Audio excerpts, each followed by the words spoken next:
সন্ধ্যার পর বাসায় ফিরল মাহের। দরজা খুলে তার ক্লান্ত মুখের দিকে তাকিয়ে মৃদু স্বরে সূচনা বলল, আজ এত দেরি যে? ফোনও ধরছিলেন না। উদ্ধৃতি চিহ্ন। মাহের গম্ভীর হয়ে গেল। ধীরগতিতে পা বাড়িয়ে চলে গেল রুমে।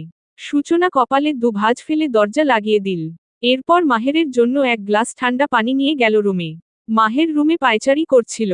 তাকে ভীষণ বিধ্বস্ত দেখল সূচনা, মাথার চুলগুলো উস্খুস্ক হয়ে কপাল জুড়ে ছড়িয়ে আছে। বুক পিঠের কয়েকটা বোতাম খোলা। সূচনাকে দেখে তার হাঁটা থেমে নিঃশ্বাসে অস্থিরতা বেড়ে গেল, কিছু বলার জন্য উদ্যত হয়েও বলল না, দমে গেল। সূচনা পানির গ্লাস সামনে ধরে বলল, এটা খেয়ে নিন, ভালো লাগবে। যা গরম পড়েছে, আজকের গরমে সবার অবস্থাই কাহিল। আপনাকেও ভীষণ বিধ্বস্ত লাগছে। উদ্ধৃতি চিহ্ন। মাহেরের গম্ভীরতা দৃঢ় হল। স্বভাবসুলভ সেই হাসিটা আজ তার মুখে নেই, যে হাসিতে চোখ জুড়িয়ে যায় সূচনার। তাই মনে মনে কিছুটা বিচলিত হল সে, জিজ্ঞেস করল, আপনার কি মাথা ব্যথা করছে? উদ্ধৃতি চিহ্ন। ছোট্ট করে উত্তর দিল মাহের। হুম। উদ্ধৃতি চিহ্ন। আদা চা করে দিব? আপনি পানিটা খেয়ে ফ্রেশ হন, আমি চা করে আনছি। সূচনা দরজার বাইরে কদম এগিয়েছে, অমনি রুম থেকে বিকট এক শব্দ পেয়ে চমকে ওঠল সে। কিঞ্চিত ত্বরান্বিত হয়ে পুনরায় রুমে ঢুকতেই দেখল ঘন ঘন শ্বাস নিচ্ছে মাহের, তার দৃষ্টি কয়েক হাত দূরের মেঝেতে চূর্ণবিচূর্ণ হয়ে যাওয়া গ্লাসের টুকরোগুলোতে স্থির। এ দৃশ্য দেখে বার কয়েক ঢোক গিলল সূচনা। শান্তশিষ্ট, মিষ্টভাষী মানুষটার একই রূপ। নিজেকে ধাতস্থ করতে 1 মিনিট লেগে গেল তার। কাপা স্বরে জিজ্ঞেস করল, কি হয়েছে আপনার? উদ্ধৃতি চিহ্ন। কিছু না। উদ্ধৃতি চিহ্ন। ছোট্ট করে উত্তর দিয়ে শাওয়ারের উদ্দেশ্যে বাথরুমে ঢুকে পড়ল মাহের। সূচনা বড় বড় চোখ করে কাচের টুকরোগুলোর দিকে তাকিয়ে রইল, এরপর ধীরস্থির ভাবে সেগুলো উঠিয়ে ফেলে দেওয়ার জন্য বাইরে গেল। রাতে খাবার সময়ও মাহের চুপচাপ গম্ভীর রইল। মনের ভিতর তীব্র অশান্তি চললেও মুখে কিছু বলল না সূচনা। হামিদা ছেলেকে দুবার জিজ্ঞেস করল, কি হয়েছে তোর? মুখ এমন লাগছে কেন? উদ্ধৃতি চিহ্ন। মাহের তেমন কোনো উত্তর দিতে পারল না। শুধু বলল, 4 ঘন্টা ডিউটি করে কিছুটা ক্লান্ত হয়ে পড়েছি, ঠিক হয়ে যাবে, চিন্তা করো না। উদ্ধৃতি চিহ্ন। রাতে ঘুমানোর সময় সূচনা যখন জিজ্ঞেস করল, আপনার কি হয়েছে? উদ্ধৃতি চিহ্ন। মাহের শান্ত কণ্ঠে বলল, কি হবে? উদ্ধৃতি চিহ্ন। তাহলে তখন? উদ্ধৃতি চিহ্ন। বাকিটুকু বলার সুযোগ না দিয়ে মাহের দৃঢ় কণ্ঠে বলল, যে প্রশ্নটি আপনার মনে ঘুরছে এর উত্তর আমার কাছে নেই। আপাতত আমি আপনার সঙ্গে কথা বলতে চাইছি না। Good night. সূচনা, ঘুমিয়ে পড়ুন। উদ্ধৃতি চিহ্ন। মাহেরের সঙ্গে সূচনার সম্পর্কটা বেশ জটিলতায় কাটল কিছুদিন। চেনা মাহের যেন হঠাৎ করেই ভীষণ অচেনা হয়ে উঠল। সব সময় কাজের মধ্যে ব্যস্ত থাকে। কাজ না থাকলে ছুটির দিনগুলোতে বইয়ে মুখ গুজে বসে থাকে। প্রয়োজনে একটা কথা বললেও ভীষণ গম্ভীর হয়ে বলে। বুকের ভিতরটায় বড্ড ফাঁকা ফাঁকা লাগে সূচনার। অদ্ভুত এক হাহাকারের পূর্ণ হৃদয়। বরাবরের শান্তশিষ্ট, মিষ্টভাষী পুরুষগুলোর ক্রোধ বড় ভয়ানক হয়। এরা কাউকে আঘাত করে না, কাউকে কটু কথা শোনায় না, এরপরও অদ্ভুত কৌশলে দোষী মানুষটিকে শাস্তি দিতে পারে, যেমন মাহের শাস্তি দিচ্ছে সূচনাকে। কিন্তু কিসের শাস্তি? তার অপরাধ কি? শুক্রবার ছুটির দিন। আজকের পরিকল্পনা হচ্ছে টিশার জন্য ভালোমন্দ রান্না করে সকলে মিলে তার বাসায় যাওয়া। মাহের যেতে নারাজ, তার নাকি স্টুডেন্টসদের অনেকগুলো খাতা দেখা বাকি। তাই শাশুড়ি আর ননদের সঙ্গে সূচনা যাবে খালাতো ননদের বাসায়। গোসল করে রেডি হচ্ছিল সে, এমন সময় মাহেরের হোয়াটসঅ্যাপে কল এলো। মাহের তখন বাথরুমে শাওয়ারের নিচে দাঁড়িয়ে। ফোন একাধারে বাজতে থাকায় বাধ্য হয়ে সূচনা ফোন রিসিভ করল। ওপাশ থেকে মেয়েলি কণ্ঠস্বর ভেসে এলো, স্যার, আমি হিমি বলছি, ওই যে গতকাল আপনার নাম্বার নিলাম, যে পিক পাঠিয়েছি দেখুন। ব্যতিক্রমে এতটুকুই উত্তর আপনি বিশ্বাস করলেন না। ভাবলেন আমি বাদ রেখে লিখেছি। আর হ্যাঁ স্যার, পিকের সঙ্গে আমার একটা শাড়ি পরা পিকও চলে গেছে, সরি স্যার। উদ্ধৃতি চিহ্ন। এরপর থেকে খেয়াল রাখবে নিজের পিক যেন স্যারের হোয়াটসঅ্যাপে না আসে। উদ্ধৃতি চিহ্ন। আপনি কে বলছেন? উদ্ধৃতি চিহ্ন। স্যারের ওয়াইফ। উদ্ধৃতি চিহ্ন। কি স্যার ম্যারেড? উদ্ধৃতি চিহ্ন। মুচকি হেসে কল কেটে দিল সূচনা। নিশ্চয়ই মেয়েটা জানে না মাহের ম্যারেড, তাই ইমপ্রেস করার জন্য পিক পাঠিয়েছে। সূচনা পিকটা দেখে ডিলেট করে দিল। এরপর হোয়াটসঅ্যাপ থেকে বেরোনোর সময় হঠাৎ একটি নাম্বারে দৃষ্টি আটকে গেল। ভীষণ পরিচিত নাম্বার তার। কয়েক পল অতিবাহিত হতেই যখন পুরোপুরি নাম্বারটা চিনতে পারল, সর্বাঙ্গ কেঁপে ওঠল। লিমনের নাম্বার। লিমনের সঙ্গে মাহেরের পরিচয় আছে? প্রচণ্ড উত্তেজিত হয়ে ইনবক্সে ঢুকল সে, একের পর এক মেসেজ, পিক দেখে মাথা খারাপ হয়ে যাওয়ার জোগাড় হলো। তার আর লিমনের বেশ কিছু ঘনিষ্ঠ ছবি দেয়া হয়েছে। এর মধ্যে কয়েকটা ছবি সত্যি তার আর লিমনের। আর কয়েকটা ছবিতেও সে আর লিমন রয়েছে। যে ছবিগুলোতে অশ্লীলতার ছাপ স্পষ্ট। সূচনার মনে পড়ে না লিমনের সঙ্গে এতটা ঘনিষ্ঠ সে কখনো হয়েছে কিনা। তাহলে এগুলো কি এডিট করা? ছি ছি, লিমন লাস্ট যে ছবিটা দিয়েছে সে ছবিতে সূচনা শাড়ি পরা। কিন্তু বুকে আঁচল নেই। আঁচলটা লিমনের হাতে। লিমনের মুখ ডুবানো সূচনার বুকের বিভাজনে। সূচনা এক হাত তার পিঠ খামচে ধরা, আরেক হাত চুল খামচে ধরা। মুখের এক্সপ্রেশন এমন যেন কিছু দেখে ভয় পেয়েছে। গা ঘিন ঘিন করে ওঠল সূচনা। গত বছর তার জন্মদিন বন্ধুরা মিলে তাকে সারপ্রাইজ দিয়েছিল। পুরো রুম অন্ধকার করে হঠাৎ আলো জ্বালিয়ে একসঙ্গে সবাই রুমে ঢুকেছিল, ভয় পেয়ে চোখ খিচে পরিহিত জামার ওড়না খামচে ধরেছিল সে। ছবিটা এখনো তার কাছে আছে। তিরতির করে ঘামতে শুরু করল সূচনা। লিমনের করা মেসেজগুলো পড়তে লাগলো একের পর এক। এবার বিশ্বাস হলো তো? তখন আমার কাছে প্রুফ ছিল না। মুখের কথা বিশ্বাস করলেন না। এবার নিশ্চয়ই বিশ্বাস হচ্ছে। কেমন বা তারা চিহ্ন বউ পেয়েছেন আপনি? উদ্ধৃতি চিহ্ন। মাহেরের কোনো রিপ্লাই নেই। লিমন পর পর মেসেজ দিয়েই গেছে। যে মেয়ে বিয়ের আগেই বয়ফ্রেন্ডকে শরীর বিলিয়ে দিয়ে সতীত্ব হারায় ওই মেয়ে আপনাকে ঠকিয়েছে, এটা বিশ্বাস হচ্ছে না। সূচনা যদি চরিত্রহীন না হতো আমি কি ওকে বিয়ে করতাম না নাকি? হাত থেকে ফোনটা বিছানায় পড়ে গেল সূচনার। হামিদা, হৈমি এলো তাকে ডাকতে। সূচনা নিজের ভিতর বয়ে চলা ঝড়গুলো গোপন করে বলল তার শরীর খারাপ লাগছে। শরীর খারাপের মাত্রা এমনভাবে উপস্থাপন করল যে বাধ্য হয়ে মামিয়ে তাকে রেখেই চলে গেল। মাহের শাওয়ার নিয়ে এসে সূচনাকে দেখে বলল, কি ব্যাপার আপনি যাননি? উদ্ধৃতি চিহ্ন। সূচনা টলমল চোখে তাকিয়ে রইল মাহেরের পানে। সহসা সূচনার চোখে চোখ পড়তেই চমকাল মাহের। কিছু প্রশ্ন করতে গিয়েও থেমে গেল। বাইরে বেরোবে বলেই বেরিয়ে গেল, ফিরল রাত প্রায় 10টা ছুঁই ছুঁই করে।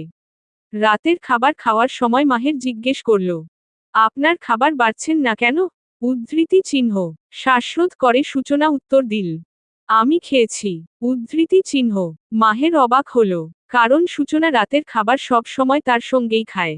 খাওয়া শেষ করে রুমে কিছুক্ষণ হাঁটাহাঁটি করে রুমে যেতেই দেখল সূচনা বিছানা গুছিয়ে বসে আছে নিশ্চুপ। তাকে দেখে কিছুটা নড়ে ওঠল। সে ঈষৎ হেসে মোবাইল চার্জ দিয়ে শুয়ে পড়ল। সূচনা ঠাই বসে। মাহের বলল, শুবেন না? উদ্ধৃতি চিহ্ন। দীর্ঘশ্বাস ছাড়ল সূচনা। বিছানা ছেড়ে কাভার্ড খুলে ঢিলেঢালা একটি নাইটড্রেস বের করল। বিয়ের পূর্বে রাতে এসব পরে ঘুমানো হলেও বিয়ের পর লজ্জা এসব আর পরা হয়নি, কিন্তু আজ আর লজ্জা পেলে চলবে না। তাকে পরীক্ষা দিতে হবে, আজ কঠিন পরীক্ষা। সতীত্বের পরীক্ষা। আজ পৃথিবীর সবচেয়ে অসহায় মেয়েটি যেন সূচনা, যাকে কিনা নিজের স্বামীর নিকট সতীত্বের পরীক্ষা দিতে হবে। সিদ্ধান্তটি তার নিজেরই। তার স্বামী তাকে এরূপ সিদ্ধান্ত নিতে বাধ্য করেনি, তবুও তার আড়ালে যে ঘটনাগুলো ঘটছে সেগুলো টের পেয়ে নিজ থেকেই এই সিদ্ধান্ত নিয়েছে। আদেও কি এমন কোনো পরীক্ষা আছে যা প্রমাণ করবে সে সতী নারী? সূচনা এসবে অবগত নয়, তবে একদিন অতি প্রিয় এক বান্ধবীর কাছে শুনেছিল, একজন পুরুষ যখন একজন নারীকে গভীরভাবে স্পর্শ করে, ঠিক তখনই বুঝতে সক্ষম হয় তার করা স্পর্শগুলো নারীটির জীবনে পাওয়া প্রথম স্পর্শ কিনা। নিজেকে নিয়ে সম্পূর্ণ কনফিডেন্ট সূচনা। ইতিপূর্বে কোন পুরুষের সঙ্গেই সে ঘনিষ্ঠভাবে মিশেনি। লিমনের সঙ্গে প্রেমের সম্পর্ক থাকলেও যথেষ্ট দূরত্ব বজায় রেখেছে সব সময়। তাই নিজের প্রতি প্রবল বিশ্বাস রেখেই বার কয়েক ঢোক গিলল সে।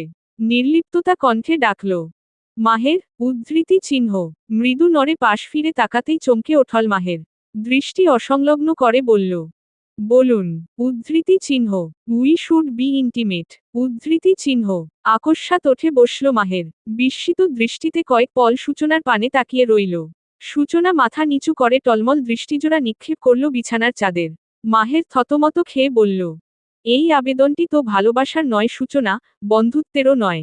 উদ্ধৃতি চিহ্ন। সহসা মাথা তুলে ফ্যালফ্যালে চাহনি ছুড়ে দিয়ে সূচনা বলল, এই আবেদনটি আমার চরিত্রের পরীক্ষার। পরীক্ষা করে দেখুন, এরপর আপনার সিদ্ধান্ত জেনে হয় আমরা সম্পর্ক আগাবো, নয়তো কাল থেকে এই সম্পর্কের ইতি টানব। উদ্ধৃতি চিহ্ন। ক্রোধ সংবরণে প্রথমবার বৃথা হয়ে হাত উঁচিয়ে থেমে গেল মাহের। বড় বড় নিঃশ্বাস ছেড়ে ত্যাগ করল বিছানা। দু হাত কোমরে রেখে বুক টান টান করে মেঝেতে ঠাই দাঁড়িয়ে রইল কতক্ষণ। সূচনার চোখ বেয়ে নোনা পানির স্রোত নামতে শুরু করল। দীর্ঘক্ষণ চলল পিনপতন নীরবতা। এরপর ব্যর্থ কণ্ঠে মাহেরই প্রথম বলল, বিয়ের পূর্বে আপনার রুচিবোধ নিম্ন ছিল বলে বিয়ের পরও তাই থাকবে এটা আমি মানতে পারবো না। বাকিটুকু বলতে পারল না মাহের। তার পূর্বেই সূচনা হুহু করে কেঁদে ওঠল। অথচ একটু সময় দিলেই মাহেরের পূর্ণ কথাগুলো শুনতে পেত। আপনি আমার স্ত্রী। কোনো প্রয়োজন নেই আপনার সতীত্বের পরীক্ষা নেয়ার। আমার এই দুটো চোখ কখনো ভুলটা বেছে নিতে পারে না। নিজের প্রতি আমার বিশ্বাস আছে। আপনি পবিত্র, ঠিক ফুলের মতনই পবিত্র সূচনা। বিয়ের পূর্বে আপনার রুচিবোধ ভুল ছিল বলেই লিমনের মতো জঘন্য ছেলেটাকে ভালোবেসেছিলেন, যে কিনা মিথ্যা অপবাদ দিয়ে আপনাকে কলঙ্কিত করার চেষ্টা করছে। রাগটা আমার এখানেই। কেন আপনি ওর মতো ছেলের সংস্পর্শে গিয়েছিলেন, যে কিনা বিন্দুমাত্র সম্মান দিতে পারেনি আপনাকে? কেন সূচনা, কেন? এই ভুলের শাস্তি আমি আপনাকে কিভাবে দেব বলতে পারেন?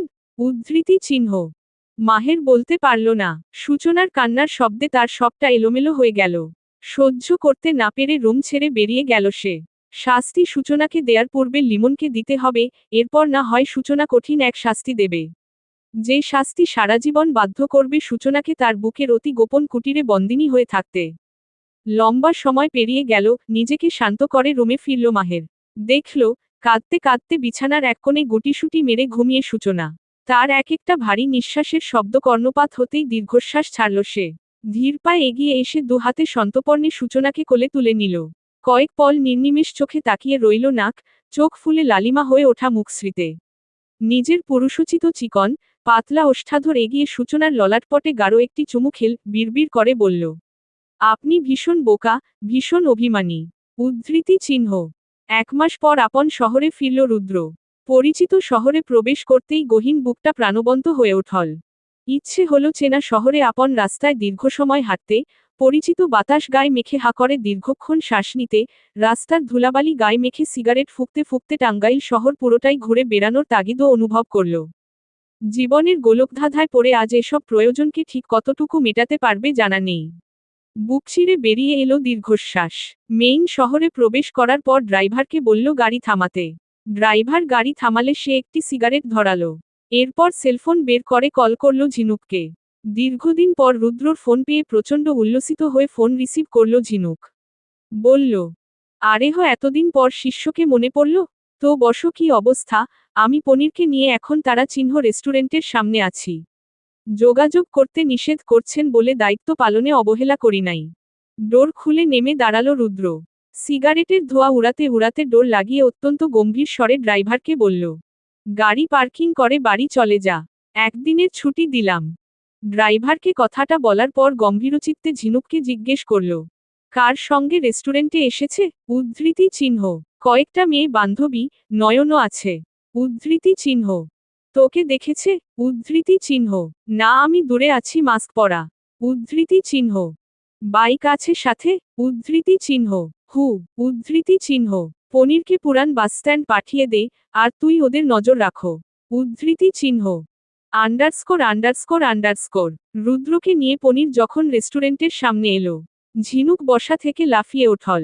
রসগোল্লার মতো গোল গোল চোখ করে কয়েক পল তাকিয়ে আপাদমস্তক রুদ্রকে দেখতে লাগল।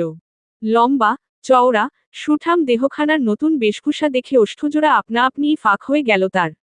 অগোছালো, রুক্ষ, শুষ্ক রুদ্রর বেশভূষায় আজ যে কি নিদারুণ যত্নের ছাপ। মাথা ভর্তি ঝাঁকড়া চুলগুলো কি সুন্দর পরিপাটি করে আছড়ে পিছন দিকে ঝুটি করে রেখেছে।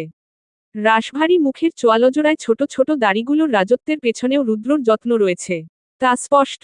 ঘন ঘন চোখের পলক ফেলল ঝিনুক, আরও একবার রুদ্রকে আপাদমস্তক দেখল। এ কি তার পরনে আজ কাবলি নেই, রয়েছে খাদি পাঞ্জাবি। ছাইঙ্গা পাঞ্জাবির ওপরে তুর্কি কটি পরা, চেহারার গাম্ভীর্যতায় যে কেউ ধরে নেবে বড়সড় একজন রাজনৈতিক নেতা সে। ঝিনুক মৃদু চিৎকার দিয়ে বলল, আরে আরে বসো তো, ঝাক্কাস বেশে আসছে। পুরাই নায়ক সাব। উদ্ধৃতি চিহ্ন। পনির দাঁত ক্যালিয়ে হাসতে হাসতে বলল, নেতা নেতা ভাব আইসা গেছে। এইবার জম্পেশ নেতাগিরি করতে পারমু আমরা। উদ্ধৃতি চিহ্ন। রুদ্র চোখ গরম করে তাকালো।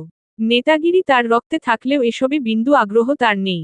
অনেক বড় একটি উদ্দেশ্য সফল হতে যাচ্ছে তার। 80 ভাগ হয়ে গেছে, আর 20 ভাগ হলেই নিজের জীবনের গল্প নিজেই তৈরি করবে, পাল্টে দেবে তার অভিশপ্ত ভবিতব্যকে। রুদ্রর চোখ গরম দেখে পনির থেমে গেল। ঝিনুক তৎপর হয়ে ইশারা করল রেস্টুরেন্টের ভিতরে। রুদ্র গাম্ভীর্যতা বজায় রেখেই বলল, পনির বাইরের থাক, ঝিনুক আয় আমার সঙ্গে। উদ্ধৃতি চিহ্ন। পছন্দের মেনু অর্ডার করে গল্প এবং সেলফি তোলায় মশগুল ছিল হৈমি। রুদ্র রেস্টুরেন্টের ভিতরে প্রবেশ করে সর্বপ্রথম হৈমিদের টেবিলেই তৃষ্ণার্ত দৃষ্টিজোড়া নিক্ষেপ করল। কয়েক পল তাকিয়ে রইল স্থির চোখে। ঝিনুক বাম পাশের একটি টেবিল ইশারা করে বলল, এই টেবিল ফাঁকা আছে, বসো, এখানে আসুন। উদ্ধৃতি চিহ্ন। ছোট্ট শ্বাস ছাড়ল রুদ্র। ঝিনুকের দেখানো টেবিলের সামনে গিয়ে চেয়ার টেনে অতিসন্তর্পণে বসেও পড়ল। তার আয়েশি ভঙ্গিতে পায়ের ওপর পাতুলে বসা এবং শান্ত, গভীর দৃষ্টিজোড়া নির্দিষ্ট একটি মানুষকে দেখতে থাকার বিষয়টি ছিল ঠিক চোখ ধাঁধানো, মনমাতানো। তাই তো ডানপাশের টেবিলে বসে থাকা কাপলদের মধ্য থেকে সুন্দরী রমণীটি ড্যাব ড্যাব করে তাকিয়ে রইল রুদ্রর পানে। রমণীর বয়ফ্রেন্ড তার বাহুতে গুঁতো দিয়ে চিবিয়ে চিবিয়ে বলল, কি হ্যাংলামো, আমার দিকে তাকাও। খাওয়া দাওয়ার পালা শেষ করে বান্ধবীদের সঙ্গে উঠে দাঁড়ালো হৈমি। ধীর পায়ে এগুতে এগুতে বান্ধবীদের বলল, তোরা তো সব একদিকে যাবি, আমার আবার ভাবিদের বাড়ি যেতে হবে। দিন থাকতেও হবে ওখানে। ভাবি এত জোর করলো, না গেলে আবার রাগ করবে। জানিস ভাইয়া কক্সবাজার গেছে, তার ডিপার্টমেন্টের সিনিয়র স্যাররা জোর করে নিয়ে গেছে, অথচ বিয়ের পর ভাইয়া হানিমুনেই যায়নি। ভাবির মন খারাপ হয় না বল? মন খারাপ করেই বাপের বাড়ি চলে গেছে। ভাইয়া বলে গেছে আমি যদি ওখানে গিয়ে থাকি তাহলে ভাবির কম মন খারাপ হবে, কারণ আমি তো হরেকরকমের কথা বলে বলে মানুষকে হাসিয়ে দিতে পারি। উদ্ধৃতি চিহ্ন। এক নিঃশ্বাসে কথাগুলো শেষ করে রুদ্রকে পাশ কাটিয়ে এক পা বাড়িয়েও আবার পিছন দিকে ফেরত এলো। নয়ন আকস্মাৎ তার বাহু খামচে ধরে ফিসফিস করে বলল, এই রুদ্র ভাই। উদ্ধৃতি চিহ্ন। হৈমি সহ বাকি বান্ধবীরাও থতমত খেয়ে গেল। কারণ এরা সবাই রুদ্রকে চেনে। পাশাপাশি হৈমির সঙ্গে ঘটে যাওয়া সমস্ত ঘটনাই জানে। হৈমির অবস্থা তো নাজেহাল হয়ে গেল। একদিকে ভয় ক্ষণে ক্ষণে গা শিউরাতে লাগল, অপরদিকে চোখজোড়া আশ্চর্যান্বিত হয়ে আগাগোড়া রুদ্রকে দেখল। একটু কি ক্রাশ খেল? আপাতত বোঝা গেল না। রুদ্র ক্ষণকাল হৈমি সহ বান্ধবীদের থমকানো রূপ দেখে ডোন্ট কেয়ার ভাব নিয়ে দৃষ্টি ফিরিয়ে নিল। প্রচণ্ড গম্ভীর হয়ে মোবাইলে দৃষ্টি নিবন্ধ করল সে। তার অপোজিটে বসা ঝিনুক বোকার মতো হাসছে, তাও হৈমিদের দিকে তাকিয়ে। হৈমি কি করবে কিচ্ছু ভেবে না পেয়ে জোরপূর্বক মুখে হাসি টেনে আনল। আত্মীয়তার সম্পর্ককে স্মরণ করে ভদ্রতার খাতিরে জিজ্ঞেস করল, বেয়াই মশাই, আপনি এখানে কেমন আছেন? উদ্ধৃতি চিহ্ন। এক পলক তাকিয়ে পুনরায় ফোনে দৃষ্টি রাখল রুদ্র। অপমানে মুখ থমথমে হয়ে গেল হৈমির। ঝিনুক বলল, ভাবি বসো, একটু আগেই ঢাকা থেকে ফিরেছে, টায়ার্ড তো তাই কথা বলতে পারছে না। উদ্ধৃতি চিহ্ন। চোখ কটমট করে ঝিনুকের দিকে তাকিয়ে হৈমি বলল, এমনভাবে বলছেন মনে হয় সুদূর আমেরিকা থেকে আপনার বশ ফিরেছে। আর ভাবি? কে ভাবি? আপনার কোন গোষ্ঠীর ভাইয়ের বউ আমি হু? উদ্ধৃতি চিহ্ন। ক্রোধান্বিত হয়ে ঝিনুককে কথাগুলো বলাতে রুদ্র চোখ গরম করে একবার তাকালো হৈমির দিকে। ব্যাস নিমিষেই বান্ধবী সহ নিজেকে লোপাট করে ফেলল হৈমি। রেস্টুরেন্ট থেকে বেরোনোর পর সকলে দম ছাড়ল। নয়ন বাদে প্রত্যেকেই একডাকে ছি ছি করে ওঠল। ছি ছি, কি অপমান! এমন আত্মীয় শত্রুপক্ষেরও না হোক। ইস হৈমি, কি অপমান হলিরে! থাক, মন খারাপ করিস না, এরপর আর আগ বাড়িয়ে ওই লোকের সাথে কথা বলতেও যাস না। উদ্ধৃতি চিহ্ন। তীব্র অপমানে ফুলে ফেঁপে উঠা বুক নিয়ে শেখ বাড়িতে পা রাখল হৈমি। শুনেছিল রুদ্র ঢাকাতে, তাই দিন থাকতে এসেছিল এ বাড়িতে, কিন্তু রুদ্র তো ফিরে এলো, বাড়িতেও নিশ্চয়ই আসবে। না, তার আর এ বাড়িতে দিন থাকা হবে না, ভাবির সঙ্গে দেখা সাক্ষাৎ করেই বরং চলে যাবে। নানারকম চিন্তার মাঝে একটি চিন্তা একটু বেশিই গাঢ় হলো। সেটি হচ্ছে, রুদ্র কেন তার থেকে ওভাবে মুখ ফিরিয়ে নিল? মুখ ফিরিয়ে তো তার নেয়ার কথা ছিল, অথচ মুখ ফিরিয়ে নিল ওই ব্যাটা খাটাস দা গ্রেট গুন্ডা রুদ্র। এই অবিচার কিভাবে সইবে সে? Underscore underscore underscore underscore. সূচনার মন খুব একটা ভালো নেই। সেদিন রাতে কখন ঘুমিয়ে গিয়েছিল টের পায়নি, সকালে উঠতে দেরি হওয়াতে মাহেরের সঙ্গেও দেখা হয়নি। মাহের নিজ হাতে সেদিন সকালের খাবার তৈরি করে খেয়ে ভার্সিটিতে গেছে। ঘুম ভাঙার পর মাহেরের মেসেজ পেয়েছিল, লিখা ছিল, খাবার রেডি আছে, ওঠে ফ্রেশ হয়ে খেয়ে নিন, আজ দ্রুত ফিরব আমি। উদ্ধৃতি চিহ্ন। সূচনা কথা রাখেনি। মাহেরের তৈরি করা খাবার খায়নি, কারণ তার মনে কি চলছে, কি আছে, কোন কিছুই আজ করতে পারেনি সে। অদৃশ্য এক অপরাধবোধে সকালেই বাবার বাড়িতে চলে এসেছে। বাড়ি ফিরে মাহের তাকে পায়নি।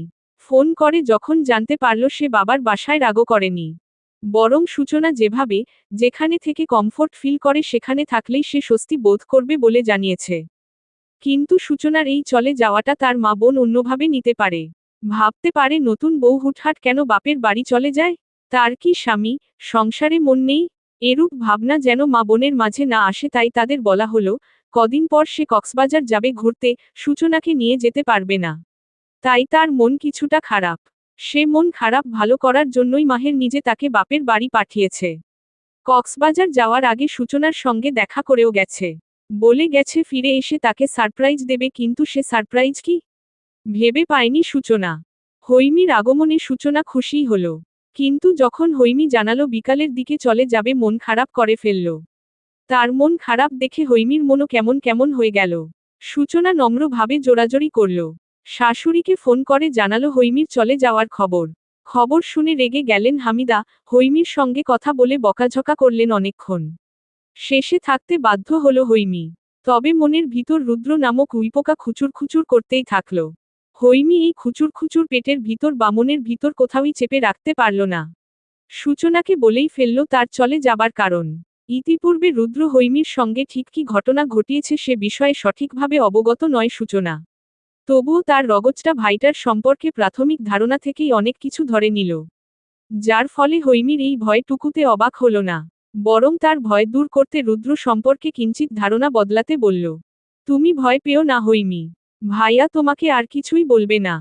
চট করে হৈমি জিজ্ঞেস করল, কে বলল? উনি বলেছেন। উদ্ধৃতি চিহ্ন। সূচনা তাকে আশ্বস্ত করে সেদিনের সেই ঘটনাটি বলল। সবটা শুনে হৈমির বুকের ভিতর উত্তেজনায় উলটপালট ধরল। বিস্মিত হয়ে বলল, উনি আমাদের বাড়িতে বিয়ের প্রপোজাল নিয়ে গিয়েছিল। উদ্ধৃতি চিহ্ন। সূচনা মন খারাপ করে বলল, হ্যাঁ, তোমার ভাইয়া আর মা সে প্রপোজাল ফিরিয়ে দিয়েছে। এরপরই তো ভাইয়ার অ্যাক্সিডেন্ট হলো। তারপর মাহের যখন এ বাড়িতে এলো ভাইয়াকে অনেক কিছু বুঝিয়েছে। সেদিন থেকেই তো কেমন পাল্টে গেল ভাইয়া। আজ ঢাকা থেকে এসেছে, বাড়িতেও আসবে। তুমি নিশ্চিন্ত থাকো, বিশ্বাস রাখো ও তোমাকে কিছুই বলবে না। কথা বলবে কিনা সেটাও সন্দেহ। আমার ভাইটা অন্যরকম। হৈমি ঝোঁকের মাথায় হয়তো ভুলভাল কাজ করেছে, সিদ্ধান্ত নিয়েছে। কিন্তু একবার যখন ওর মধ্যে বোঝ এসেছে, তখন ওকে ওর ঝোঁক বা আবেগ কোনোটাই টলাতে পারবে না।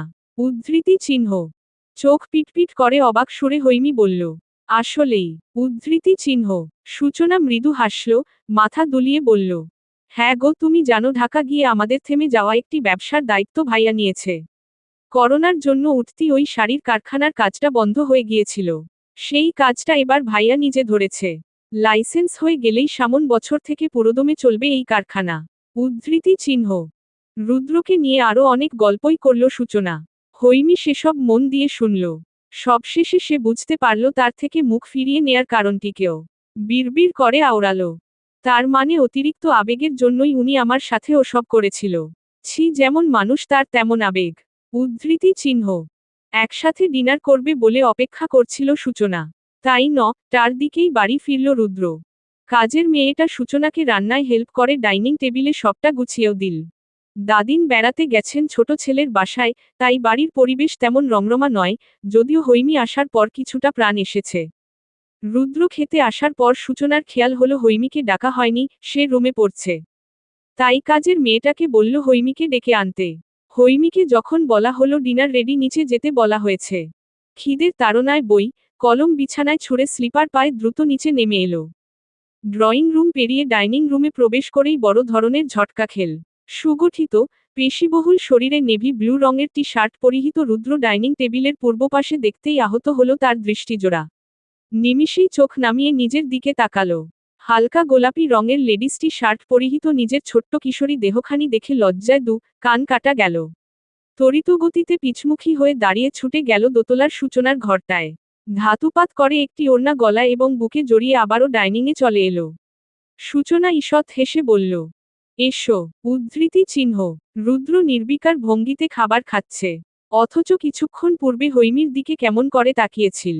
একবার তাকিয়ে অবশ্য চোখ ফিরিয়ে নিয়েছিল। তার ওই চাহনিকে অনুসরণ করেই তো হৈমির খেয়াল হয়েছে, সে একজন যুবক পুরুষের সামনে ওড়না ব্যতীত এসে বিরাট বড় ভুল করেছে। প্রচণ্ড অস্বস্তি নিয়ে হরবর করে খাবার খেল হৈমি। এরই মধ্যে দুবার খাবার গলায় আটকে কাশি উঠেছে, তার এহেন অবস্থা দেখে বিরক্তিতে চোখমুখ কুঁচকে একবার পানি এগিয়ে দিয়েছে রুদ্র। এ দৃশ্য দেখে সূচনা গোপনে একটুখানি হেসেছেও। খাওয়া দাওয়ার পাট চুকিয়ে সূচনা কিছু খাবার ফ্রিজে রাখতে ওঠল। রুদ্র খাওয়া শেষ করে চলে যেতে উদ্যত হয়েছে এমন সময় আকস্মাৎ হৈমি ঠাস করে মেঝেতে আছাড় খেয়ে পড়ে গেল। ঘটনাটি বুঝতে কয়েক সেকেন্ড সময় লাগল সূচনা এবং রুদ্রর। সূচনা ছুটে এসে ধরল হৈমিকে। রুদ্র থমকানো দৃষ্টিতে একবার হৈমিকে দেখে নিল। এরপর এগিয়ে গিয়ে চেয়ারের পা থেকে হৈমির ওড়না বের করে আনল। বিরক্ত মুখে চোখ লাল করে তাকালো হৈমির দিকে। কিন্তু বলল সূচনাকে, what is her problem, just they meet. উদ্ধৃতি চিহ্ন। ওড়নাটা হৈমির দিকে ছুঁড়ে হনহনিয়ে চলে গেল রুদ্র। ঠোঁট ফুলিয়ে হৈমি বলল, উনি ব্যবসার জন্য ঢাকা গিয়েছিল নাকি এক ঝাঁক ইংরেজি শিখতে গিয়েছিল? আছাড় খেয়েছি বেশ করেছি, তাতে উনার কোন পাকা ধানে মই পড়েছে? যেই না ঢঙের ছিরি। উদ্ধৃতি চিহ্ন। বাইরেই দাঁড়িয়ে ছিল রুদ্র। হৈমির কথাগুলো শুনে গভীর দীর্ঘশ্বাস ছাড়ল সে। শূন্যদৃষ্টিতে তাকিয়ে চোখ ঘুরিয়ে ঘুরিয়ে রহস্যময় এক হাসি দিল। বিড়বিড় করে আওড়ালো, miss darling, now you will step into a trap. উদ্ধৃতি চিহ্ন। আপনাদের জীবনে কি মন ভালো করার মতন মেডিসিন আছে? যার জীবনে মন ভালো করার মেডিসিন আছে তার জীবনটা কিন্তু সত্যি ভীষণ সুন্দর এবং রঙিন হয়। হৈমির জীবনে মন ভালো করার মতো মেডিসিন আছে, তার নাম টিশা। এই টিশা কিন্তু শুধু হৈমির জীবনেরই মেডিসিন নয়, এই টিশা আরও অনেকের জীবনেরই মন ভালো করার মেডিসিন। তবে এই মেডিসিনটাকে একান্তই নিজের করে পেয়েছে শুধুমাত্র রূপ। টিশার স্বামী, হৈমির দুলাভাই। সে যাই হোক, আজ যে হৈমির ভীষণ মন খারাপের দিন। এই মন খারাপটা অবশ্য গত দুদিন থেকেই হচ্ছে, যার ফলে সে পড়াতে মন বসাতে পারছে না, কলেজে যেতেও মন সায় দিচ্ছে না। আর না সূচনার সঙ্গে মন থেকে হাসি খুশি হয়ে মিশতে পারছে। তার এই মন খারাপের রহস্যটা কি জানেন? মি রুদ্র শেখ, তার ভাবির ভাই, তার বেয়াই সাহেব। আজ দিয়ে শেখ বাড়িতে 3 দিন হলো তার। সেই যে প্রথম দিন আছাড় খাওয়ার পর রুদ্র সাহেব তার দৃষ্টি সীমানার বাইরে চলে গেল, এরপর আর সামনে আসেনি। মূলত সমস্যাটা শুরু হলো এখান থেকেই। মেয়েরা ছেলেদের এটিটিউড দেখাতে যতটা পছন্দ করে, ঠিক ততটাই অপছন্দ করে ছেলেদের এটিটিউড দেখতে। আর হৈমি সে তো বরাবরই অ্যাটেনশন সিকার। যে লোকটা দিন এত পাগলামি করল, তার জন্য কি সব বিশ্রী আচরণ সে কিনা হুট করে এত এভয়েড করছে তাকে। লোকটা একটু বেশিই অহংকারী হয়ে গেল না? তার মতো মেয়েকে পাত্তা টাত্তা দিতে একেবারেই যে ভুলে গেল। এটা কি ঠিক? সেই যে প্রথম দেখার পর থেকে কি সব ঘটনা ঘটিয়ে ফেলল। এরপর তুলে নিয়ে বিয়ে করার মতলব আটল। কত কাণ্ডই তো ঘটালো।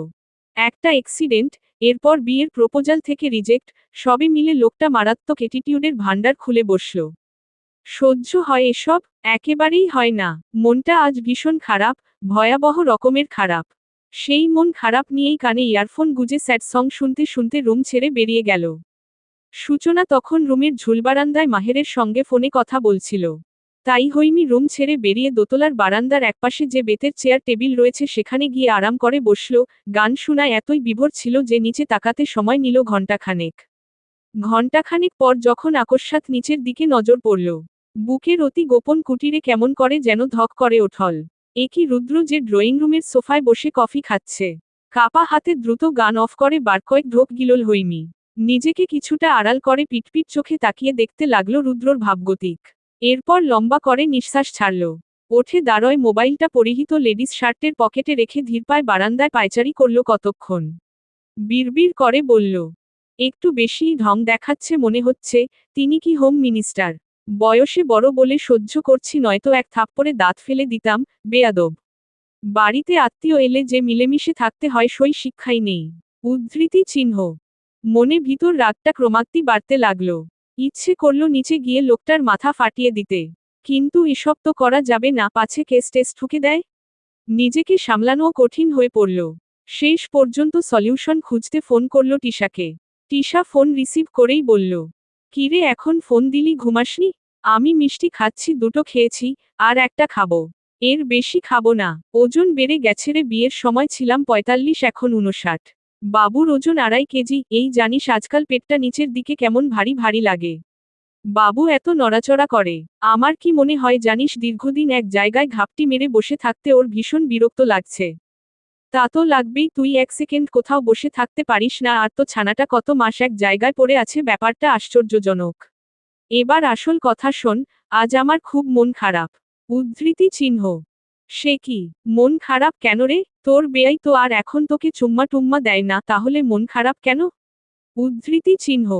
আর বলিস না দুঃখের কথা, বেয়াই যে গিরগিটির মতো রং বদলাইছে তা তো বলিনি।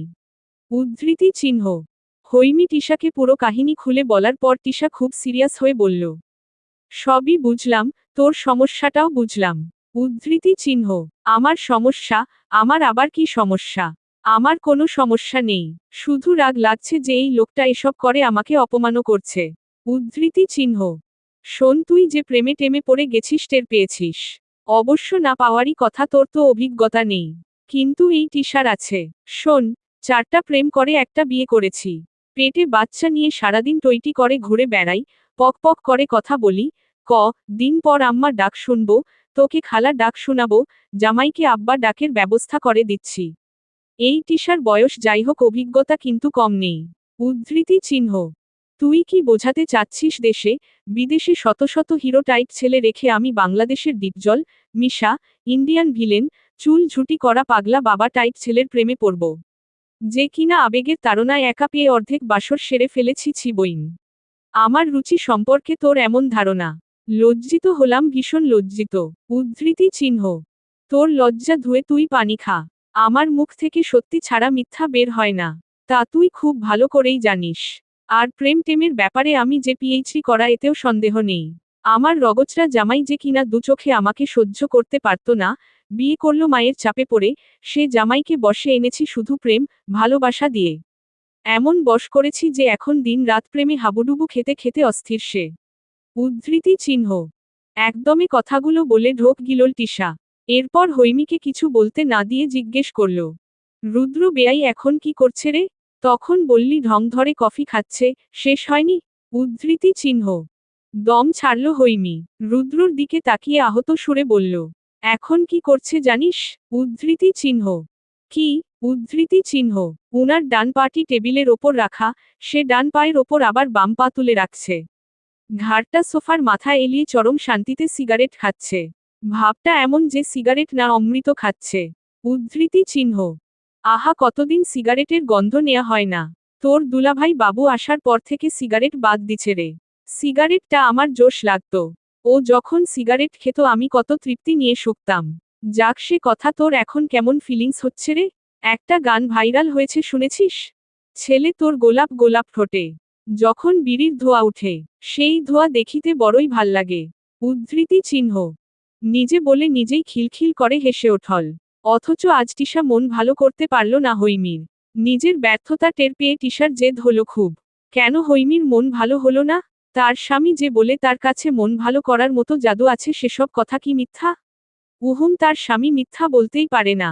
যদি বলেও থাকে তাহলে সে মিথ্যাকে সত্যি করার ক্ষমতা তার আছে। তাই প্রচণ্ড সিরিয়াস হয়ে হৈমিকে বলল, আমি তোকে একটা কাজ দিব, পারবি? উদ্ধৃতি চিহ্ন। মন ভালো হওয়ার মতো কাজ? উদ্ধৃতি চিহ্ন। Yes sister. উদ্ধৃতি চিহ্ন। তাহলে পারবো। উদ্ধৃতি চিহ্ন। ভয় পাবি না তো? উদ্ধৃতি চিহ্ন। তুই কি আমাকে ভীতু টাইপ মেয়ে ভাবতে শুরু করলি নাকি? উদ্ধৃতি চিহ্ন। ঠোঁট টিপে হেসে টিশা বলল, শোন রুদ্র ভাই সিগারেট খাচ্ছে, তুই এখন নিচে যাবি, গিয়ে ইউটিউবে ঢুকবি, এরপর ভাইরাল গানটা প্লে করেটি টেবিলের সামনে রেখে চুপচাপ দাঁড়িয়ে থাকবি।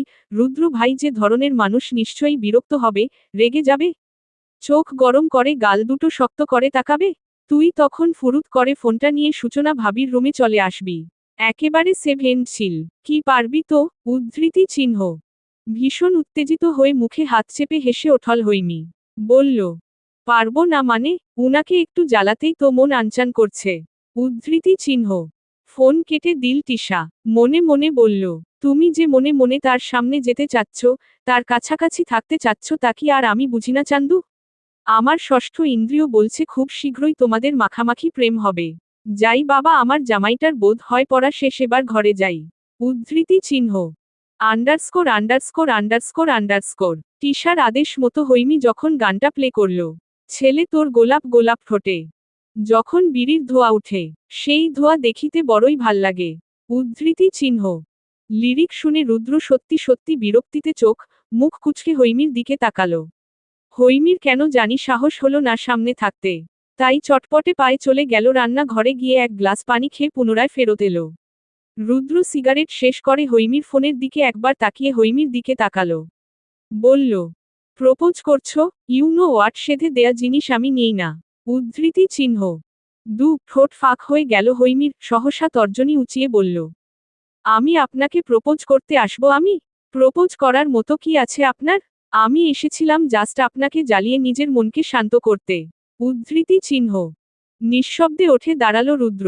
Black trouser, black T-shirt পরিহিত, পেশিবহুল সুঠাম দেহটি আজকে ভীষণ অভিলাষপূর্ণ লাগছে। যেই অভিলাষী দৃশ্য হৈমির অন্তকোণ শুকিয়ে চৈত্রের খরা সৃষ্টি করল। সেই খরায় এক ফোঁটা বৃষ্টির আশায় মাত্র একটিবার ঢোক গিলল সে। কেঁপে ওঠল পায়ের পাতা, উঁচিয়ে রাখা তর্জনী। রুদ্র সন্তর্পণে হাত বাড়িয়ে সে তর্জনী নিজের মুঠোয় করে নিল। চোখ শক্ত করে বুজে ঠোঁট কাঁপিয়ে হৈমি বলল, আমি কিছু বলিনি, আমি কিছু করিনি। উদ্ধৃতি চিহ্ন। প্রগাঢ় দৃষ্টিতে তাকিয়ে বক্র হাসিতে ঠোঁটজোড়া চঞ্চল হল রুদ্রর। মাথা নিচু করে হৈমির গোলগাল ছোট্ট মুখের সম্মুখে ঠোঁটজোড়া নিয়ে সিগারেটের গন্ধযুক্ত উত্তপ্ত নিঃশ্বাস ছাড়ল। নিমিষেই হৈমির বক্ষস্থলের ওঠানামা বেগতিকভাবে বেড়ে গেল। শক্ত কাঠের ন্যায় চোখমুখ শক্ত করে দাঁড়িয়ে রইল সে। রুদ্র তার বেসামাল চিত্তকে আরো বেশি বেসামাল করে দিতে পুনরায় উত্তপ্ত নিঃশ্বাস ছেড়ে ফিসফিসিয়ে বলল, আমাকে জ্বালাতে এলে নিজেই জলে পুড়ে ছাই হয়ে যাবে সুইটহার্ট। উদ্ধৃতি চিহ্ন। কলেজ যাবার পথে রিকশায় বসে অন্যমনস্ক হৈমি ভাবছিল, শেখ বাড়িতে তার আয়ুকাল আর মাত্র 3 দিন। মাহের ফেরার পর নিজের বাসায় ফিরতে হবে। এই ফিরে যাওয়া আনন্দের হওয়ার কথা ছিল। যেখানে সে শেখ বাড়িতে আসতে দিন থাকতে রাজি ছিল না, সেখানে 3 দিন পর ফেরার কথা ভাবতে খুশিতে গদগদ হওয়ার কথা। অথচ সে খুশি নয়, তার মন বিন্দু মাত্র আনন্দিত হচ্ছে না, বরং সূক্ষ্ম এক ব্যথায় হৃদয়স্থল চিনচিন করছে, যে ব্যথার উৎসে রয়েছে রুদ্র। একটি মেয়ে একটি ছেলের কাছে অ্যাটেশন পেতে চাচ্ছে, চাতক পাখির মতো কদিন ধরে ঘুরঘুর করছে একটুখানি অ্যাটেশন পেতে, অথচ পাচ্ছে না। এ দহন যে বড়ই ভয়াবহ। রিকশা চলছিল তার আপন গতিতে। হৈমিও রুদ্রকে ঘিরে ভাবনার রাজ্য ডুবেছিল। সে ডুবে থাকার মাঝেই গোলাপি কোমল ওষ্ঠজোড়া নড়িয়ে বিড়বিড় করল, আমি আপনাকে শুধু একটা চিঠি দিয়েছিলাম। চিঠির কথাগুলো যতটা না সিরিয়াস ছিল, তার চেয়ে বেশি দুষ্টুমিই ছিল। কিন্তু এর ফল আমাকে কঠিনভাবে ভুগিয়েছেন আপনি। যে কাঠিন্যতা বিষবীজ হয়ে আমার হৃদয়ে রোপণ হয়েছিল, সে বীজ অঙ্কুরিত হতে পারল না, আপনি হতে দিলেন না। ভেবেছিলাম আপনাকে নিয়ে আজীবন হৃদয়ে বিষবৃক্ষ লালন করব। ঘটল উল্টোটা, এর জন্য আপনিই দায়ী। এবার এই ছোট্ট হৃদয় প্রেমতরঙ্গ বয়ে আনার অপরাধে সারাজীবন অপরাধী করে রাখব আপনাকে। একটুও ক্ষমা করব না, একটুও না। আপনমনে ভীষণ লজ্জিত হল হৈমি। ছোট্ট করে নিঃশ্বাস ছেড়ে উরুর ওপর দুহাত জোড়া করে থমথমে মুখে বসে রইল। গাল দুটো টমেটোর মতো ক্রমশ লাল হতে থাকল তার, শরীর জুড়ে অদ্ভুত এক শিহরণ জাগছে, নিঃশ্বাসে বাড়ছে গভীরতা। অন্তকোণে যেন সমুদ্রের উত্তাল ঢেউ দোলায়িত। সন্তর্পণে এক ঢোক গিলল সে, জ্যামে আটকে রইল কয়েক মিনিট। জ্যাম ছাড়ার পর পুনরায় রিকশা টান দিতেই আকস্মাৎ রুদ্রকে দেখতে পেয়ে বুকের ভিতর ধড়াস করে ওঠল। শহরের এক নাম করা রেস্টুরেন্টের সামনে দাঁড়িয়ে ফোনে কথা বলছে রুদ্র। হৈমির বুকের ভিতর ধড়াস ধড়াস ক্রমশ বাড়তেই থাকল। রিকশাওয়ালাকে বলল, মামা মামা থামেন থামেন, একটু দাঁড়ান একটু দাঁড়ান। উদ্ধৃতি চিহ্ন। রিকশা থামল। হৈমিও দূর থেকে সূক্ষ্ম দৃষ্টি নিক্ষেপ করে বসে রইল, পিটপিট করে তাকিয়ে আপাদমস্তক রুদ্রকে দেখতে লাগল। মিনিট 2 পর একটি রিকশা এসে থামল রুদ্রর সামনে। মুহূর্তের মধ্যেই রিকশা থেকে নেমে এলো এক সুদর্শনীয় রমণী। চঞ্চলা চিত্ত সহসা মিয়ে গিয়ে চোখে মুখে বিবর্ণতা ফুটে ওঠল হৈমির, কিঞ্চিত বিস্মান্বিত হল। রুদ্র তো অমন ছেলে নয়। আবার ভাবল, কেমন ছেলে নয়?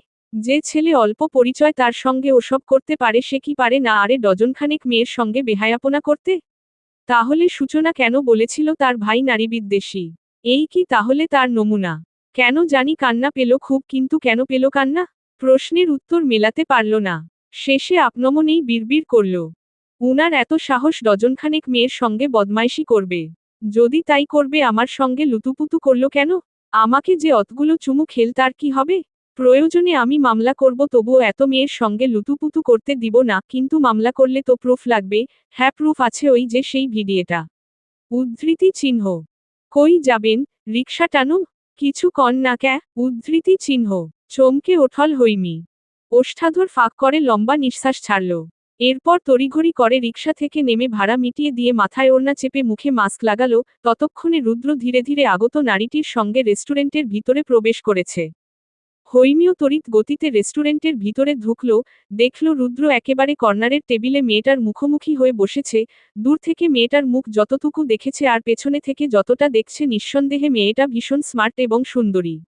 যার ফলে তীব্র ঈর্ষায় কপালের রগগুলো দপদপ করে ওঠল। হৈমির কোনোক্রমে একপাশে গিয়ে বসে মেনুকার্ড দেখার ভান ধরল। আড়াল থেকে তীক্ষ্ণ নজর রাখল পেছনের রুদ্র এবং আগত নারীটির দিকে। 10 মিনিটের মাথায় 1 কাপ কফি অর্ডার করল। কফি খাওয়ার মুড নেই, তবুও রুদ্র আর তার সম্মুখের মেয়েটিকে কফি খেতে দেখে সে নিজেও অর্ডার করল।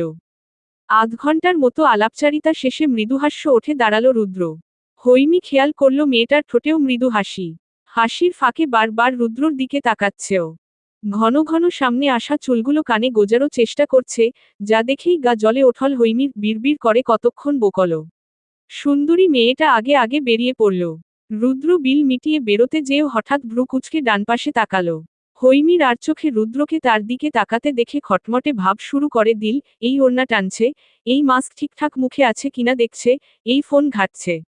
বিড়বিড় করে আবার দোয়া দরুদও পড়তে শুরু করল। রুদ্র হাফ নিঃশ্বাস ছেড়ে ফোন বের করে কিছুক্ষণ পূর্বে মিট করা মেয়েটিকে ফোন করল। ওপাশে রিসিভ হতেই বলল, মিসেস নিশিতা, আমার ইমার্জেন্সি একজনের সঙ্গে মিট করতে হবে, তাই আপনাকে পৌঁছে দেয়ার কথা থাকলেও পারলাম না। উদ্ধৃতি চিহ্ন। ইট ওকে ব্যাপার না।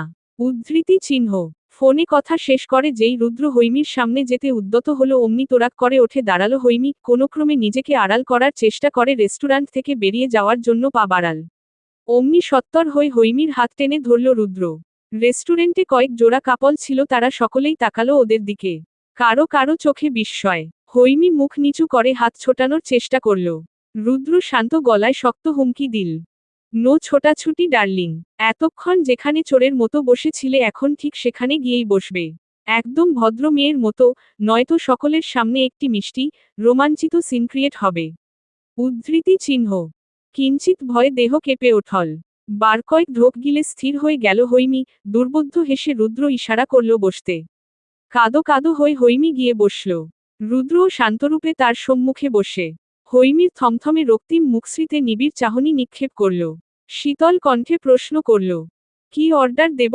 উদ্ধৃতি চিহ্ন। হৈমি মুখ ফিরিয়ে রইল। রুদ্র উত্তরের অপেক্ষা করল না।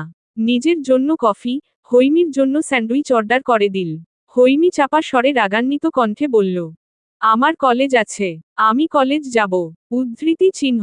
বাহাতের কবজিতে থাকা ঘড়ির দিকে তাকিয়ে টেবিলের ওপর 2 হাত রেখে কিছুটা ঝুঁকে বসল রুদ্র। হৈমি জোরসড় হয়ে নিচের দিকে তাকিয়ে রইল। রুদ্র বলল, ক্লাস ফাঁকি দিয়ে আমার পিছু নিচ্ছ? আমি বুঝি এতটাই জরুরি? উদ্ধৃতি চিহ্ন। একদম বাজে কথা বলবেন না, আপনার পিছু নিইনি আমি। শুনুন, আমি জাস্ট আপনার আসল রূপটা দেখতে এসেছিলাম, আর কিছুই নয়। আপনি যে কত ধরনের খারাপ লোক হাড়ে হাড়ে টের পেয়েছি। উদ্ধৃতি চিহ্ন।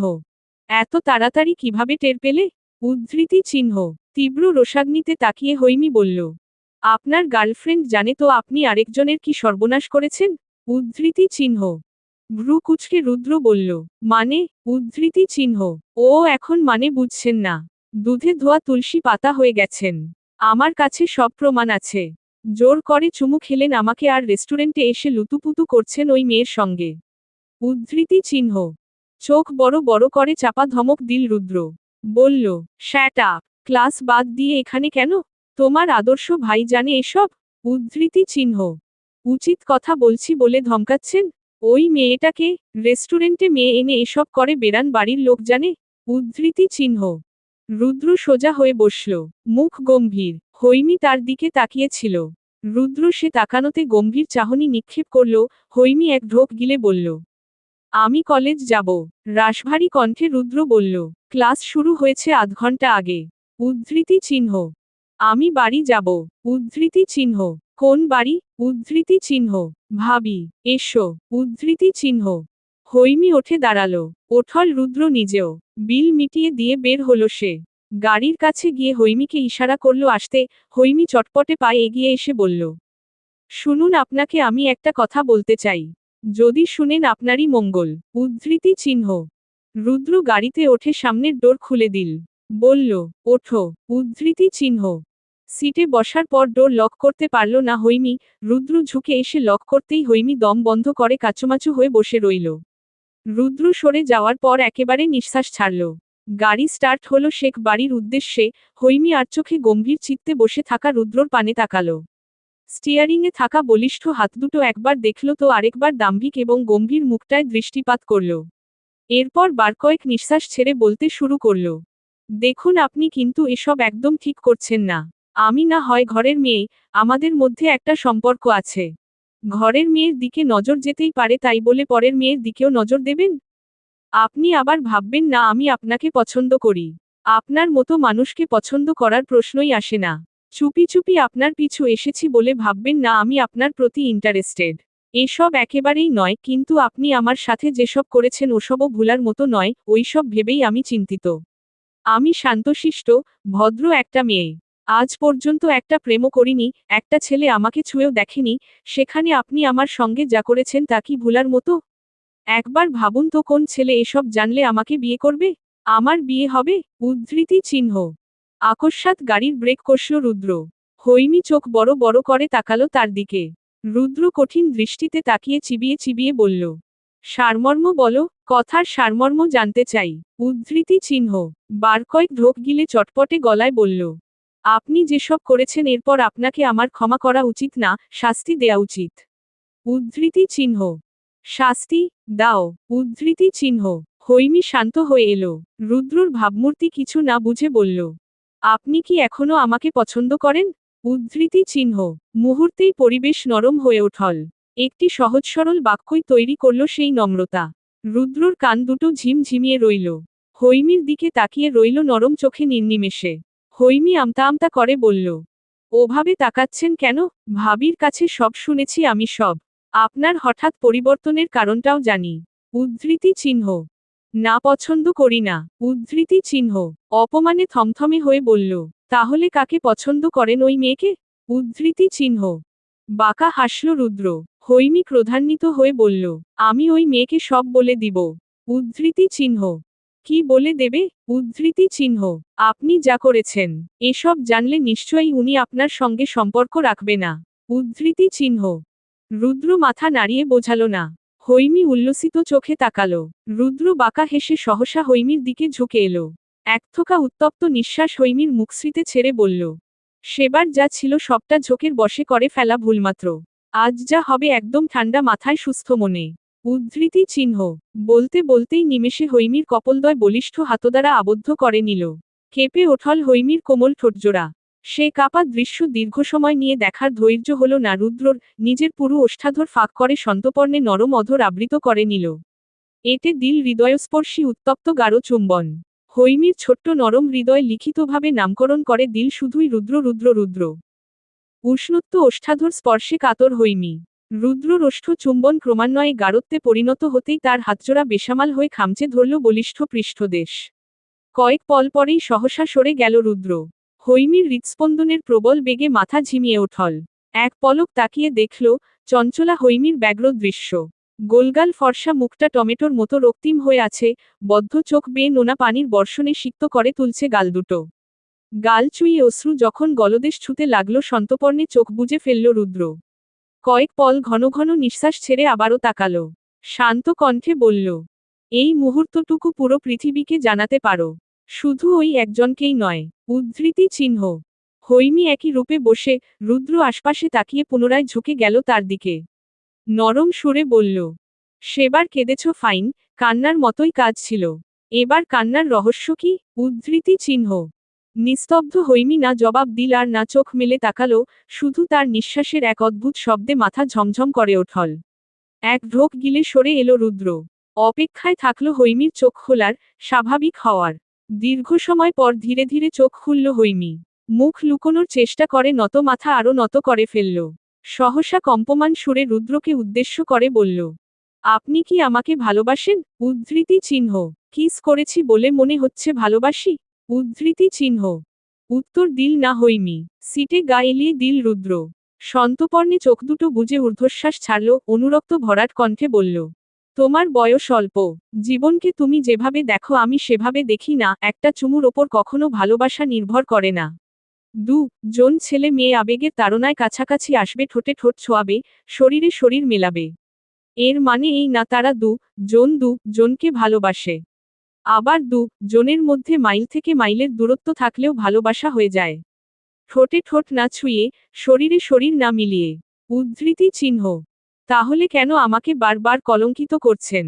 হৈমীর এই একটি বাক্যই যথেষ্ট ছিল রুদ্রর সমস্ত সত্তাকে নাড়িয়ে দেয়ার।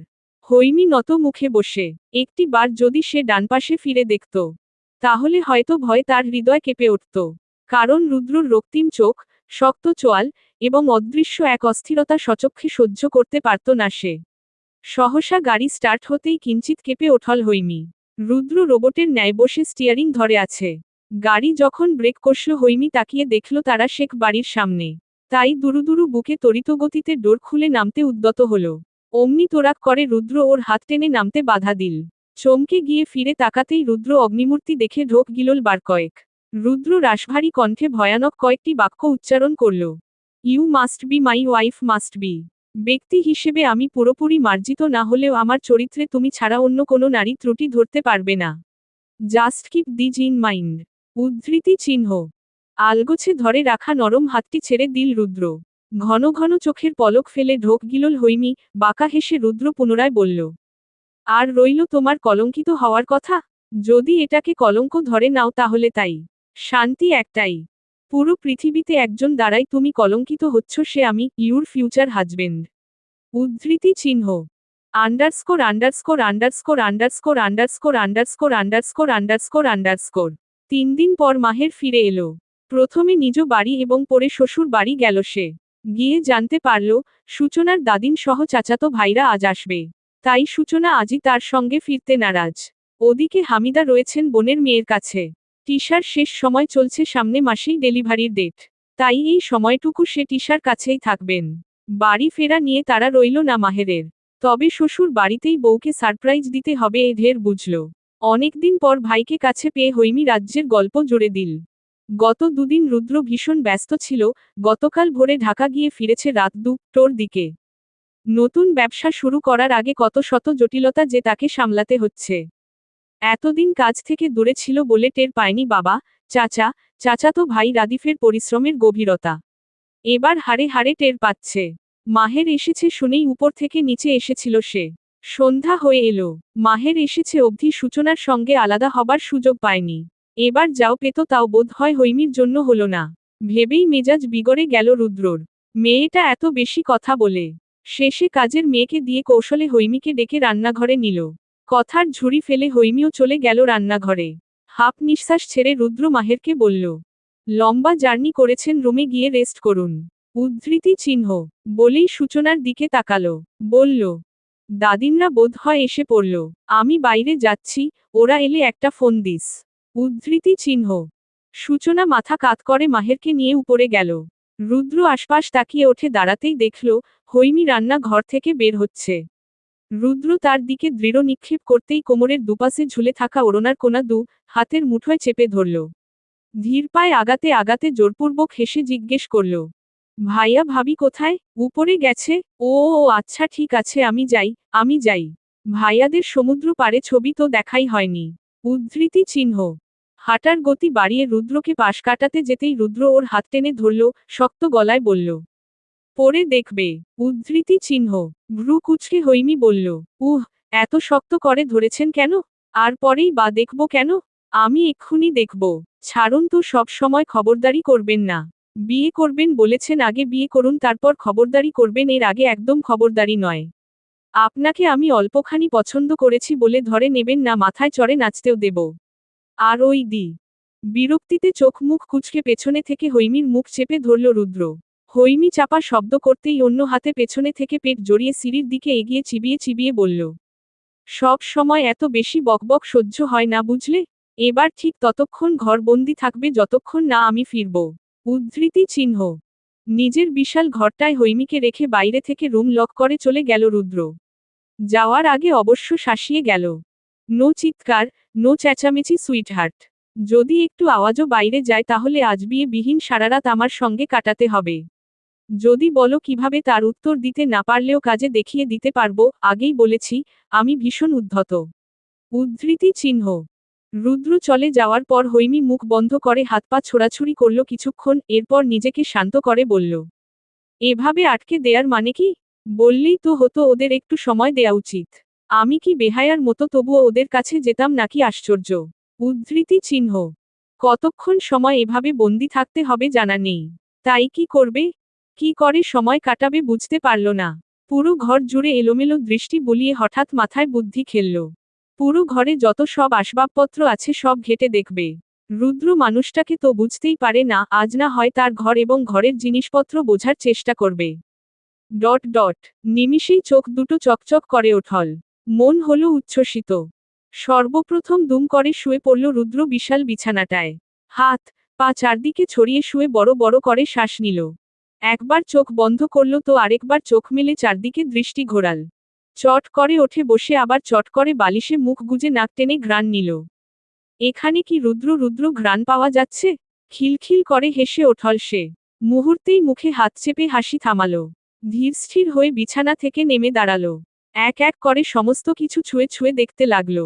বেডসাইড টেবিল, কাউচ, ছোট্ট বুকশেলফ, বড় কাভার্ড এবং দেয়ালগুলোতেও ছুঁয়ে দিল। এক পর্যায়ে দোনমনো করে বুকশেলফ থেকে বইগুলোর নাম পড়তে শুরু করলো। উপরের তাকে বেহিশেবি ডায়ারি। হৈমি এক এক করে সে ডায়েরিগুলো গুনতে শুরু করলো। 19-এ গিয়ে থামল সে। চোখ বড় বড় করে ওষ্ঠজোড়া ফাঁক করল। বিড়বিড় করে বলল, এত ডায়ারি, এগুলোতে কি লেখা আছে? উদ্ধৃতি চিহ্ন। প্রচণ্ড কৌতূহলোদ্দীপক হয়ে একটা ডায়ারি নিয়ে মলাট উল্টালো। এ কি, একটি বর্ণও লেখা নেই। একদম নতুন চকচকে ঝকঝকে ডায়ারি। কৌতূহল দমিয়ে ডায়ারিটা রেখে দিয়ে আরেকটা নিল। এবারেরও একই দৃশ্য। একে একে সবকটা ডায়ারি দেখে শেষ একটা না দেখেই বিরক্ত হয়ে পিছন ঘুরল। আবার চট করে শেলফের দিকে ঘুরে ভাবল, যদি এই শেষটায় কিছু পাই। উদ্ধৃতি চিহ্ন underscore underscore underscore underscore underscore. Shower নিয়ে বের হতেই সূচনাকে চুপচাপ বসে থাকতে দেখল মাহের। মৃদু হেসে এগিয়ে এলো সে। বলল, এতদিন পর দেখা অথচ মুখে হাসি নেই। আপনি কি খুশি হননি? উদ্ধৃতি চিহ্ন আতকে ওঠল সূচনা, ঝটপট উঠে দাঁড়ালো। আমতা আমতা করে বলল, ছি ছি, খুশি হব না কেন? উদ্ধৃতি চিহ্ন খুশি হয়েছেন? উদ্ধৃতি চিহ্ন মাথা ঝুঁকিয়ে প্রশ্নটা করল মাহের। সদ্য গোসল করে আসাতে ছোট ছোট চুল কপালে লেপ্টে আছে। সে চুল চুইয়ে কয়েক ফোঁটা পানি টোপ করে প্রথমে লম্বাটে নাক এবং পরবর্তীতে চিকন পাতলা ঠোঁটনয় স্পর্শ করল। সূচনা সে দৃশ্য দেখে লজ্জা পেয়ে চোখ সরাতে গিয়ে চোখ দিয়ে ফেলল মাহেরের পুরুষালী উন্মুক্ত বক্ষস্থলে। এবার পুরোপুরি ফেঁসে গিয়ে দ্রুতপায় মাহেরকে পাশ কাটালো। কাভার্ড থেকে টি শার্ট বের করতে করতে বলল, খুশি হব না কেন? অবশ্যই খুশি হয়েছি। উদ্ধৃতি চিহ্ন বাক্যটির সমাপ্তি দিয়ে যেই পিছন ঘুরেছে তৎক্ষণে মাহেরের লম্বাটে নাকের সঙ্গে তার কপালে ধাক্কা লাগল। কিঞ্চিত পিছিয়ে গিয়ে কাভার্ডের সঙ্গে পিঠ লেগে গেল সূচনার। গাঢ় চোখে তাকিয়ে আলতো হাসল মাহের। সূচনার নিঃশ্বাস ভারী হয়ে ওঠল। টি শার্ট এগিয়ে দিয়ে মুখ ছোট করে বলল, এটা পড়ুন। উদ্ধৃতি চিহ্ন হাত বাড়িয়ে টি শার্ট নিল মাহের। আশ্চর্য সুন্দর হাসি দিয়ে বলল, কতটুক খুশি আপনি? উদ্ধৃতি চিহ্ন আমতা আমতা করে সূচনা বলল, অনেক অনেক। উদ্ধৃতি চিহ্ন উত্তর শুনে দম ছাড়ল মাহের। সুঠাম শরীরটা টান টান করে দাঁড় করিয়ে নিবিড় চোখে তাকালো। নরম সুরে বলল, এ কদিন ভীষণ মিস করেছি আপনাকে। মনে হচ্ছে কতকাল পর প্রিয়তমার দর্শন পেলাম। অদ্ভুত শান্তি লাগছে। আপনারও কি শান্তি লাগছে? উদ্ধৃতি চিহ্ন সূচনা মাথা নাড়াল। ঠোঁটের কোণায় দুষ্টুমি ভরে হাসল মাহের। বলল, একবার শক্ত করে জড়িয়ে ধরবেন? বড্ড অস্থির লাগছে। উদ্ধৃতি চিহ্ন শ্বাসরোধ হয়ে এলো সূচনার। অধর কামড়ে ধরে বিচলিত ভঙ্গিতে এক পা আগাল। কিন্তু জড়িয়ে ধরতে পারল না। তার পূর্বেই তার হাত পা কাঁপতে শুরু করল। গাল দুটো লাল হয়ে নাকের ডগা ফুলে উঠল। তার মনের অবস্থা বুঝতে পেরে মাহের বলল, আমি সাহায্য করব। উদ্ধৃতি চিহ্ন চোখ বন্ধ করে সমানে মাথা নাড়াল সূচনা। হেসে দিল মাহের একটু শব্দ করে। সে হাসি নিমিষেই বন্ধ করে হাতে সূচনার ঠান্ডা হয়ে আসা নিশ্চল দেহটা টেনে বুকের ভিতর লুকিয়ে ফেলল। প্রথমবারের মতো নিজের বিবাহিত স্ত্রীকে অত্যন্ত নিবিড়ভাবে জড়িয়ে নিল বুকের মধ্যখানে। আচমকাই সূচনা হাতে তার পৃষ্ঠদেশ আঁকড়ে ধরে ফুঁপিয়ে ওঠল।